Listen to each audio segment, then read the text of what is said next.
반갑습니다. 타임 레버리지. 시간을 들여 막대한 수익으로 치환한다. 오늘의 컨텐츠 바로 시작해 보도록 하겠습니다. 방송을 찍는 기준으로 현재 비트코인 가격 3,800만원 후반대 계속 보여주면서 아직까지는 조금 지지부진한 그런 느낌을 보여주고 있습니다. 이더리움도 마찬가지로 250만원 아직까지는 탈환해주지 못하면서 알트의 불장 시그널은 아직은 나오지 않았다 라는 부분 짚어드리고 넘어갈게요. 그리고 리플도 어제 잠깐 오르더니 지금은 또 조금씩 조정을 주고 있는 모습, 물량을 소화하고 있는 듯한 그런 모습 보여주고 있습니다. 라이트코인도 항상 짚어드리니까 오늘도 짚어드리고 가게 되면 $90, 꽤 많이 내려왔어요. 라이트코인도 반감기 정말 얼마 남지 않은 시점에서 계속적으로 아직까지는 좀 실망스러운 모습만 보여주면서 코인장 전체적으로 뭐야 이거 좀 올라야 되는데 언제 오르는 거야? 이런 식의 기다림을 주고 있습니다. 일단은 우리가 얼마 전에 리플의 그런 약식 판결 나오면서 이렇게 공중파, MBC, SBS, KBS에 리플이라는 토큰이 직접적으로 연결이 되면서 우리나라에서 많은 투자자들이 비트코인 다음으로 투자하고 있다 하면서 약식 판결 나오면서 엄청난 급등이 나왔다. 이런 부분으로 뉴스가 떴잖아요. 얼마 전에 이제 제가 오프라인 컨퍼런스를 할 때 구독자 선생님들께서도 야, 내가 이렇게 투자하고 있는 리플이라는 토큰이 이렇게 또 뉴스에 나오니까 너무 감회가 새롭더라. 진짜 내가 맞게 투자하고 있는 것 같다. 이런 식의 또 말씀도 해주시더라고요. 그러면서 어떻게 되죠? 리플 호재에 대한 이런 암호화폐 전반적인 그리고 특히 리플에 대한 그런 관심이 많아집니다. 그러면서 거래량이 굉장히 커지고 있죠. 이런 부분에서 아직까지는 부분 승소, 즉 약식 판결이기 때문에 조금은 지금 좀 찝찝한 부분이 남아 있어요. 그렇죠? 1차적으로 기관한테 판매한 부분은 증권이다. 그리고 지금 우리가 거래소에서 오픈마켓으로 사고 있는 거는 증권이 아니다. 이런 부분으로 약간은 조금 반반 섞인 그런 약식 판결의 결과가 나왔다 보니까 지금 약간 말들이 굉장히 많습니다. 오늘 그런 부분에 대해서 좀 말씀을 드릴 거예요. 그리고 이제 또 시간이 지나면서 규제 명확성이 반드시 온다라는 부분 말씀드리기 위해서 IMF 국제통화기금이죠. FSB 바로 금융안정위원회입니다. 9월까지 암호화폐 이제 규제 이런 부분에 대해서 종합보고서를 발표할 것이다. 즉 다시 말해 뭐예요? 3분기 그리고 올해 하반기에는 암호화폐가 이제 규제로 들어온다. 비트코인 현물 ETF는 승인이 될 수밖에 없고 이제 우리는 하반기 불장을 기다리면 됩니다. 이럴 때일수록 조금 더 한 발자국 뒤에서 큰 시야를 보면서 천천히 시간을 즐기시면 됩니다. 타임 레버리지 해주시면 되고 다음 기사 암호화폐 투자 이제는 디지털 시대가 얼마 남지 않았어요. 전 개인적으로 2025년을 분기점으로 해서 ISO 2002 메시징 표준이 모두 공존하는 시기 이후에는 디지털 세상이 열린다. 이제는 우리 신용카드, 마스터카드, 비자카드가 원화 결제되는 게 아니라 비트코인 이런 토큰들로 결제가 되는 시대가 머지않았다.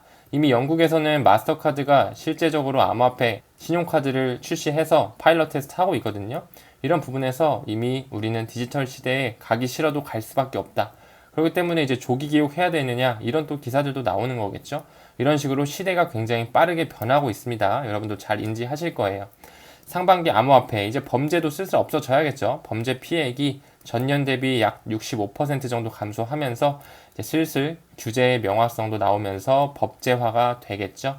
이런 부분도 한번 눈여겨봐 주시면 좋을 것 같고 다음 리플 미국 증권위와 소송서 이겼지만 가상화폐 증권성 판가름 이제 시작이다. 그쵸? 사실 리플뿐만 아니라 그런 바이낸스와 SEC 간의 그런 증권성 여부에 대해서 솔라나라든지 카르다노 에이다, 폴리곤, 파일코인, 엑시 인피니티 등등이 지금 아직까지는 규제 명확성을 가져가지 못하고 있잖아요.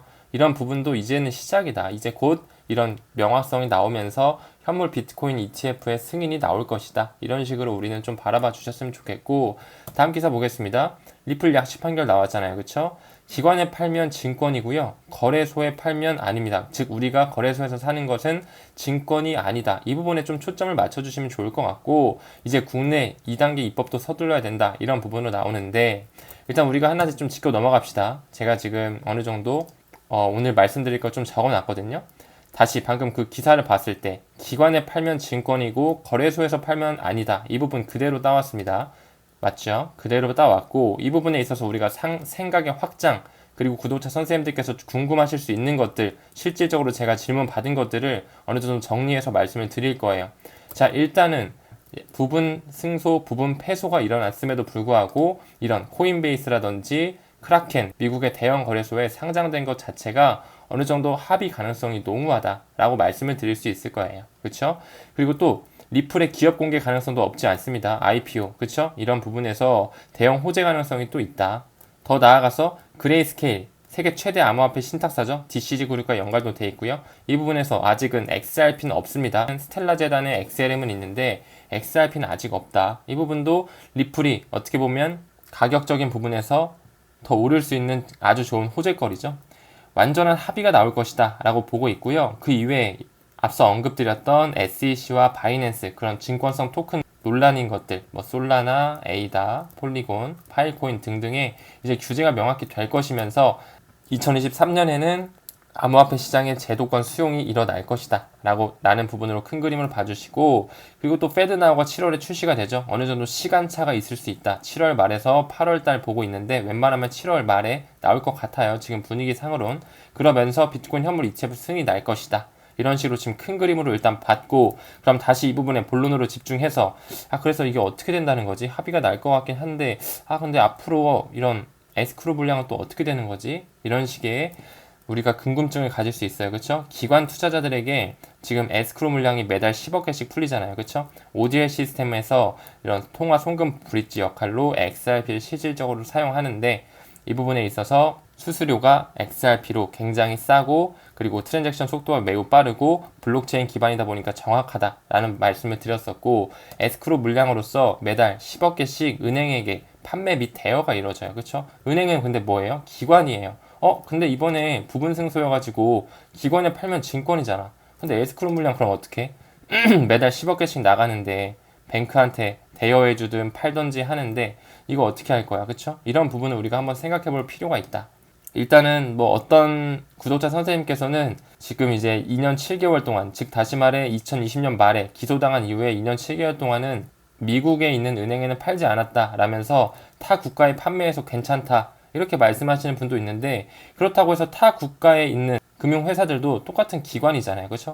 ODL 사업에서 그러면 이제 어떡하냐 이런 부분으로 우리가 ODL 사업을 하는 부분에 있어서 에스크로 물량이 하나의 안전장치로서 지금 쓰이고 있었는데 어떻게 될 것이냐 라는 부분에 저의 생각을 좀 말씀드리면, 저는 일단 ODL 사업에는 이상이 없을 거라고 보고 있어요. 왜 그러냐, 이제 리플은 또 IPO 가능성도 있단 말이죠. 이 부분에 있어서 EDXM 거래소가 지금 비트코인, 이더리움, 비트코인 캐시, 라이트코인 4개만 상장이 돼 있잖아요. EDXM 마켓 같은 경우는 기관 투자자가 전문적으로 아예 제도권 수용 안으로 전용으로 들어와서 기관 투자자들만 투자할 수 있는 그런 하나의 플랫폼이 월가에서 출시된 EDXM이란 말이죠. 그렇기 때문에 어느 정도 이런 완전한 합의가 나오면서 XRP가 EDXM에 상장될 수 있다. 그러면서 기관 투자자한테 팔 수 있는 하나의 명분이 생길 수 있을 것이다 라는 가능성도 하나 말씀드릴 수 있을 것 같고요.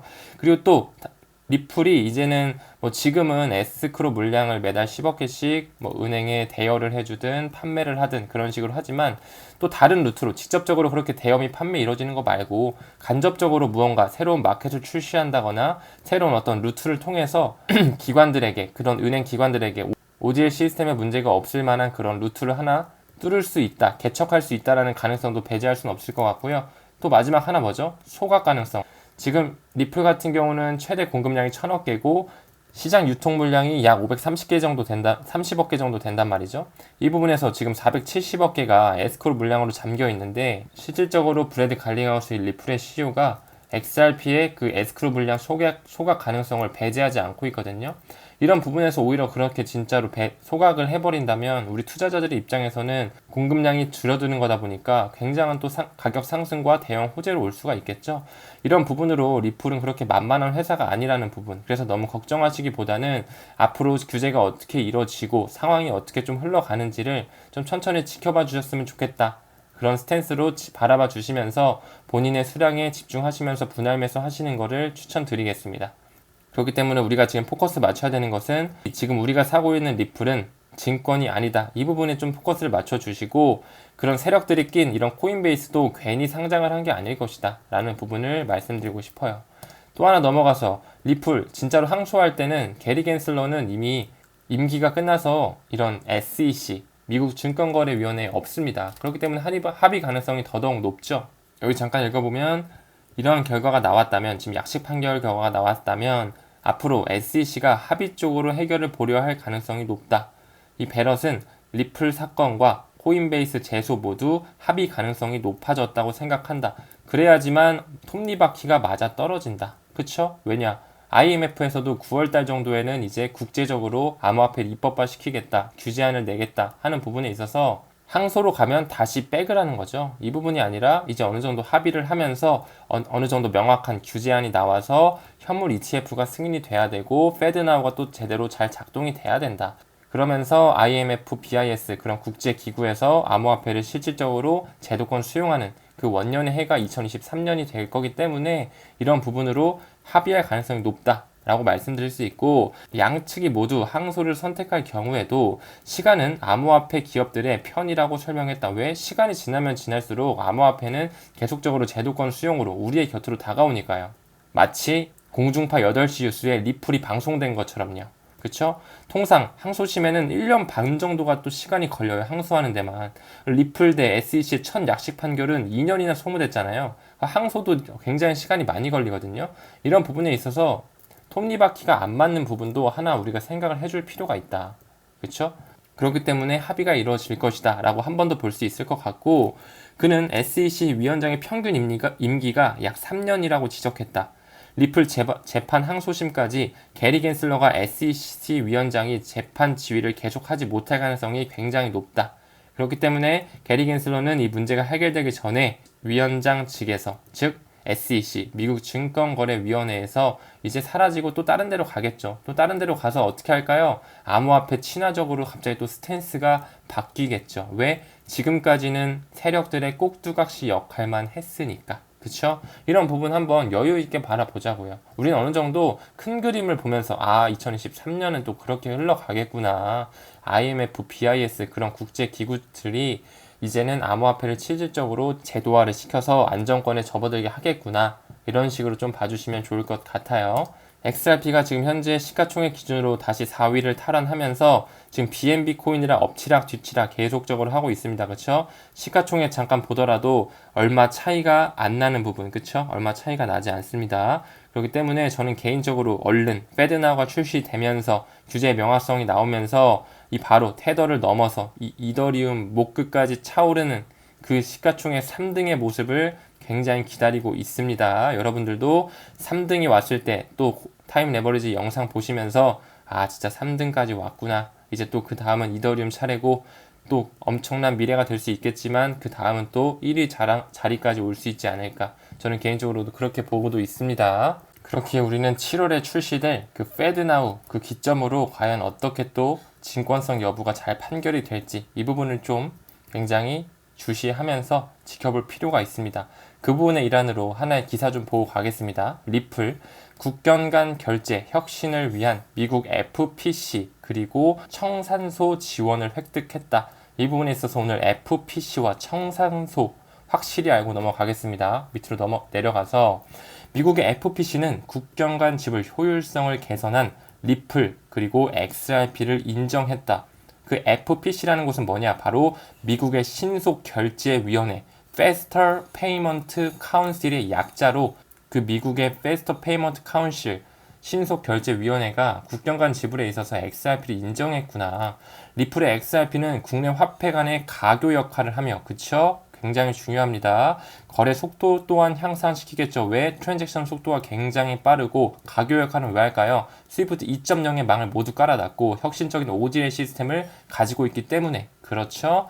그 다음에 또 하나 뭐가 나와요? US 클리어링 하우스 프레젠테이션은 리플을 국경 간 지불 문제에 대한 솔루션으로 인용까지 했다. 이 클리어링 하우스가 바로 무엇이다?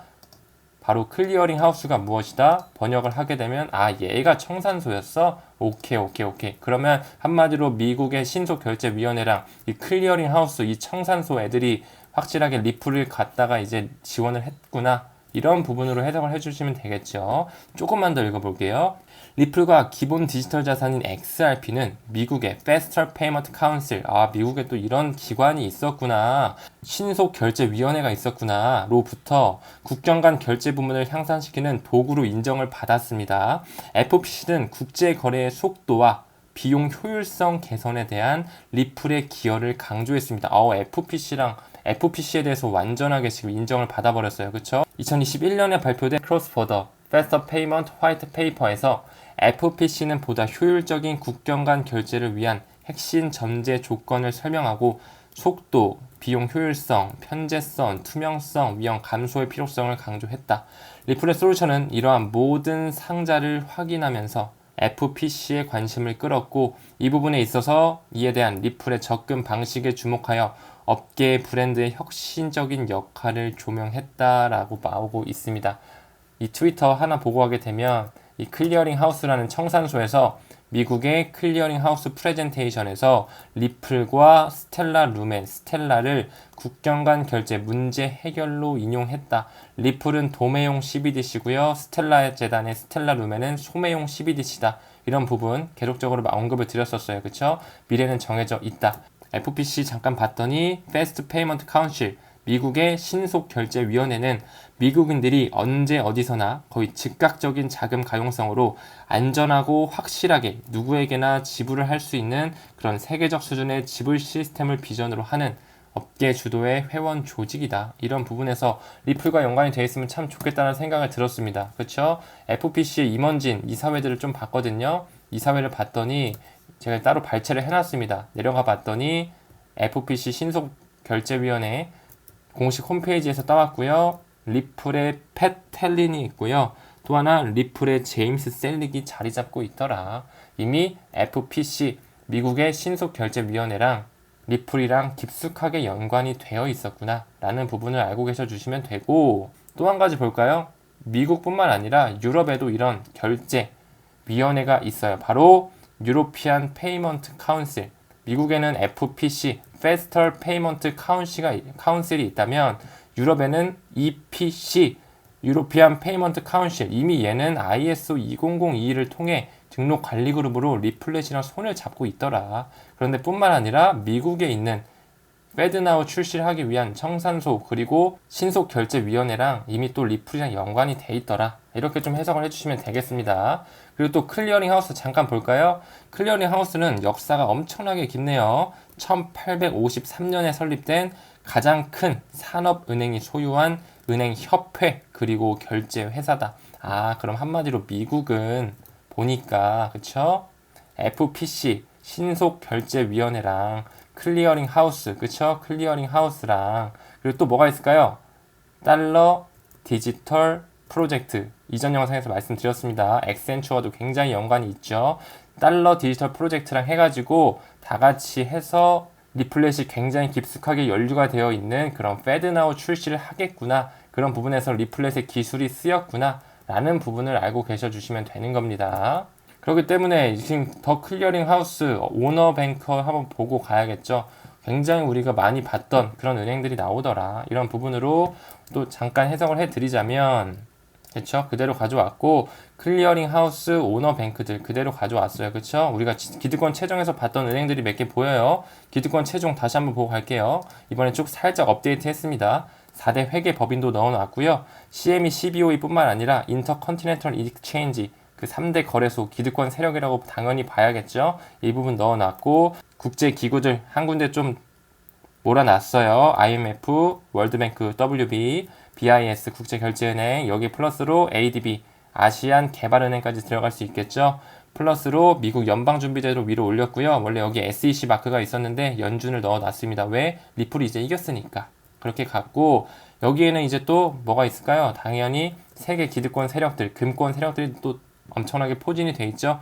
마스터카드, 비자카드 또 이렇게 묶어놨고요. 미국의 대형은행들, 골드만삭스, 찰스 스왑, 뱅크 오브 아메리카, 웰스파고, 트리스트 파이낸셜, 시티은행, PNC 파이낸셜, 버크셔 해서웨이, 뉴욕 멜론은행, JP모건 체이스, 아메리칸 익스프레스, 모두 미국에 연루돼 있는 굉장히 대형 은행들이고, 이 토론토 도미니언 은행도 본사는 캐나다지만 또 TD 은행이라고 해서 미국에 또 하나의 금융회사가 있습니다. 그렇기에 미국이라고 봐주시면 되고, 이 세모지기 1등 HSBC 영국 최대 은행이고요. 2등 바클레이스 영국 두 번째 은행, 3등 영국의 메가은행으로 불리는 스탠다드 차타드. 이렇게 좀 정리를 했습니다. 이런 부분에서 우리가 이제 어느 정도 보인다. 아, 뱅크 오브 아메리카, 바클레이스, 뉴욕 멜론 은행, 미국에서 제일 오래된 은행. 아, 시티은행 방금 봤어. 아, 산탄데르 스페인 최대 은행이지. 아, 여기서도 있었던 것 같아요. 그쵸? 산탄데르 스페인 최대 은행이에요.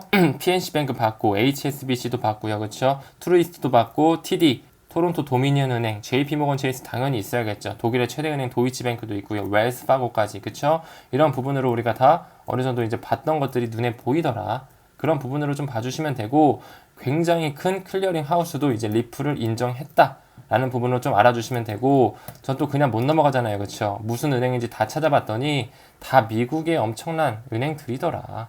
보니까 캐피탈 원 같은 경우 보게 되면 미국의 신용카드, 자동차 대출, 저축계좌 등으로 미국의 하나의 금융 지주 회사더라. 이런 부분 알아가 주시면 되고, 이 BMO은행 같은 경우는 일리노이주 시카고에 본사를 둔 미국의 국립은행이었구나. 아, 시티즌뱅크는 미국 대형은행인데 개인 그리고 기업 금융 솔루션을 하는 하나의 서비스 회사구나. US뱅크는 또 뭐지? 아, US 뱅크 내셔널 어소시에이션의 모회사이며 미국에서 5번째로 큰 은행 기관이구나. 아, 이 리전스는 또 뭐야? 리전스는 또 미국 엘라베마주 버밍엄에 위치한 은행 지주 회사구나. M&T뱅크 뉴욕 버팔로에 있는 또 미국의 회사구나. 키뱅크 미국 오하이주에 있는 클리브랜드에 있는 하나의 또 지역 은행이구나. 본사가 클리브랜드에 있는 유일한 은행이구나. 피프스더드 뱅크 미국 오하이주에 똑같이 있는 신시내티에 본사를 둔 미국의 또 지주 회사구나. 은행 회사구나. 헌팅턴 뱅크 미국 오하이오에 근거지를 둔 지역 은행이구나. 모바일 뱅킹, 예금, 모기지 금융 등등 하는구나.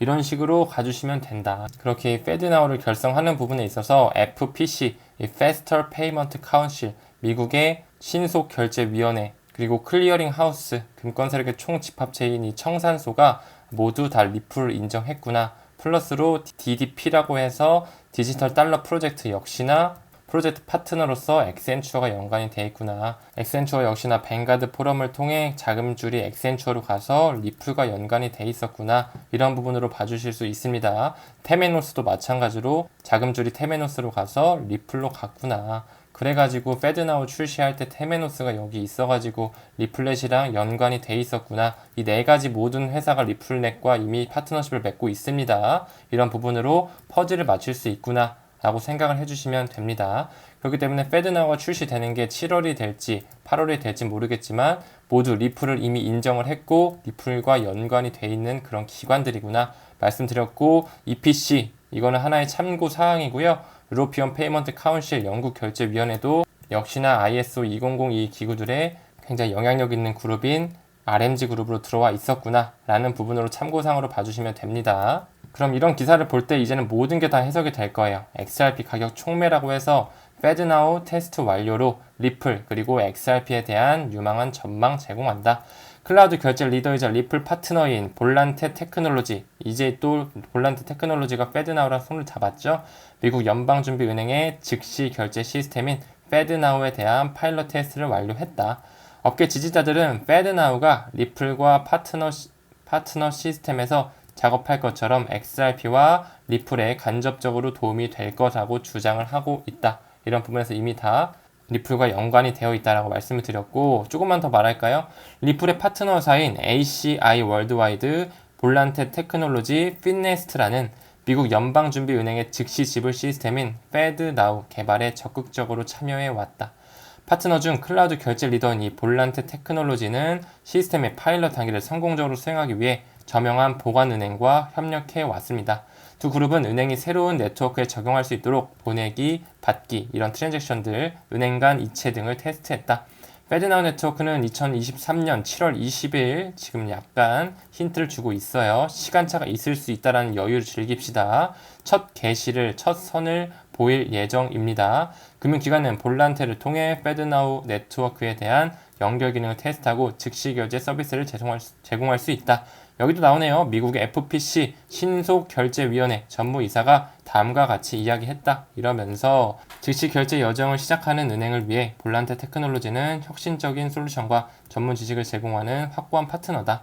이런 부분으로 미국 연준 연방준비제도는 페드나우의 즉시결제 시스템을 처음 사용할 수 있도록 허용된 57개 금융회사 목록을 발표했다. 그 위에는 리플이 있고 이제는 페드나우 연준이 페드나우를 출시하면서 그 밑에 금권 세력들 JP 모건 같은 애들 야 우리가 이거 만들었으니까 너네 써 이렇게 가겠죠. 이 목록에는 JP 모건 또 나오네요. 웰스파고, US뱅크 아까 말씀드렸죠. 뱅크 오브 뉴욕 멜론은행까지 역시나 다 클리어링 하우스 안에 있는 그런 은행들이구나 라는 부분으로 알 수 있다. 그쵸? US뱅크 여기 있었어요. US뱅크 코퍼레이션 말씀드리면서 US뱅크 네이션 어소시에이션의 모회사이며 미국에서 5번째로 큰 은행 기관이었다. 아까 얘기 나왔던 JP모건 체이스, 웰스파고, 뉴욕 멜론은행 방금 그 기사들에서 언급된 은행들이 또 나오고 있더라. 이렇게 이해해 주시면 됩니다.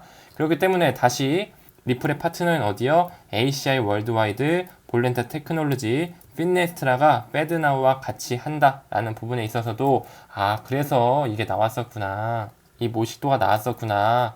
ACI 월드와이드랑 ECS 핀이랑 피네스트라가 그래서 나온 거고 여기서 리플의 클라이언트 이미 리플과 손잡고 있던 이 볼란테 테크놀로지가 연준 페드랑 손 잡아가지고 페드나우 같이 하는구나. 그래서 여기에 볼페이도 또 들어가 있구나. 이런 부분에 있어서 테메노스는 또 역시나 뱅가드와 블랙록과 연관이 되면서 그 자금줄이 리플로 흐르는 굉장히 또 하나의 투자자였구나 라는 부분도 알 수 있었고요. 그쵸? 그러면서 볼란테의 공식 홈페이지에 페드나우가 명시가 되면서 다시 한번 ISO 2002 마이그레이션이 곧 깔리겠구나. 이제 리플이 세상에 실제로 나올 날이 머지 않았구나. 이런 부분을 알아주시면 됩니다.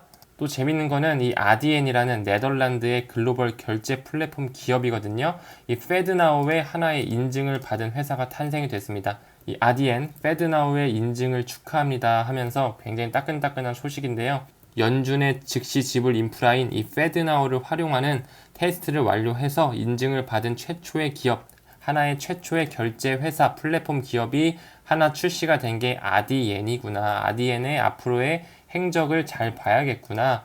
ADN은 즉각적인 결제 인프라를 활용해서 연준이 인증한 최초의 금융 플랫폼 중 하나구나. 어디랑 또 연관이 되는지 봤더니 메타, 그리고 우버, H&M, 이베이, 마이크로소프트와 협력을 하면서 이런 부분에서 또 결제 시스템을 확장하면서 나가고 있구나. 이런 부분 알아주셔야 되고 나중엔 또 어떻게 될까요? ADN, 안드로이드에서 이제는 우리나라 삼성 핸드폰까지 들어오겠구나. 탑2페이로 대면 결제 솔루션을 확장하는구나. 이제 진짜 ISO 2002 메시징 표준이 되는 시대가 슬슬슬 다 왔구나. 이런 세력들의 움직임에, 세력들의 흔들림에 리플에 항소하는 거 아니야? 그런 부분에 흔들리지 말고 계속 모아가면 되겠구나. 이런 부분을 강조드리면서 얼마 남지 않았습니다. 얼마 남지가 않았어요. 이제 우리 곁으로 굉장히 빠르게 들어옵니다. 쥐도 새도 모르게 언제 그랬냐는 듯이 리플 공중파 3사에 또 한 번 방영이 될 것이다 라고 말씀드리면서 그리고 마지막으로 선생님들의 뜨거운 성원에 힘입어서 또 구독자 5,000명에서 6,000명으로 굉장히 빠른 시간에 또 이렇게 달성을 했습니다. 이게 구독자 선생님들의 숫자가 이게 약간 연준이 약간 자이언트 스텝 계속 치는 것 같은 느낌이 살짝 들어가지고 그래도 이번 달에는 좀 베이비 스텝으로 갔으면 좋겠고 너무 감사드린다는 말씀 정말로 많이 미흡한 영상입니다. 깊은 관심과 따뜻한 피드백 진심으로 너무나 감사드리고요. 부족한 부분 많지만 저도 계속적으로 공부한 부분 공유해드리면서 같이 성투하시는 그런 투자자 선생님들 되시길 바라겠습니다. 금일 영상은 여기서 마무리하겠습니다. 시청 대단히 고맙습니다. 성투합시다.